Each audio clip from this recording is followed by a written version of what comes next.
Hi, I'm Josie Lamp, and I'm back for part 2 of how to clean up your online presence. So in the last video, we talked about what your online presence is and what are some things that are going to shed a bad light on you and make employers not hire you. Well, this video, I'm going to talk about how you can actually clean up your social media sites to make you look good and make sure that that's not the reason why you don't get hired. So we're going to go back to this site who had some great information about things that you should avoid.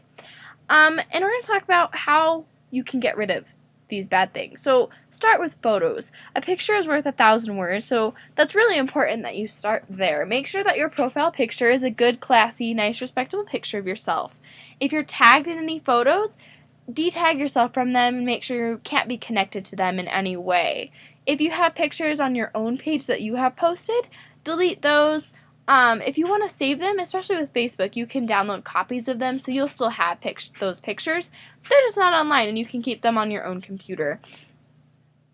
Make sure you check all of your social media, not just Facebook. Make sure you check Twitter, Instagram, MySpace, whatever. If it's something old like MySpace and you're not using it anymore, just delete the entire thing. You don't need it. And that way you have a completely clean slate for the employer to look at.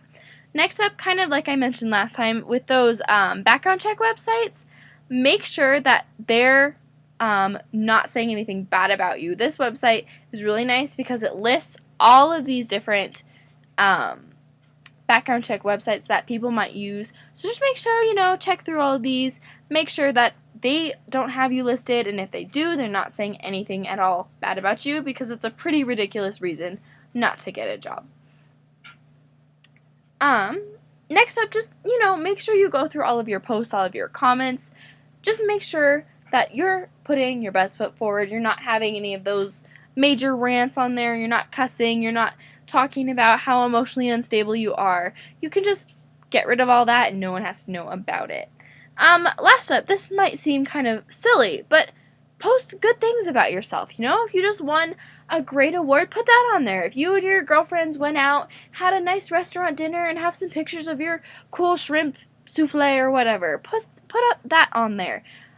Replace some of your crazy drinking party photos with some nice restaurant photos, with a picture of you reading a magazine. Don't make it cheesy, but just make sure you have a good online presence. And this website is nice because it lists all of these different social network sites. So maybe if you only have a Facebook and a lot of the things on there were in a pretty negative light, maybe make a Twitter and post some nice quotes about the sunset. I don't know, just make sure you have a good website and that it's saying good things about you and that your employer is going to go, wow, this is really cool. I think this is a great person for this job and I'm going to hire him or her right now, right away. So I hope you find this helpful and good luck in your future job endeavors.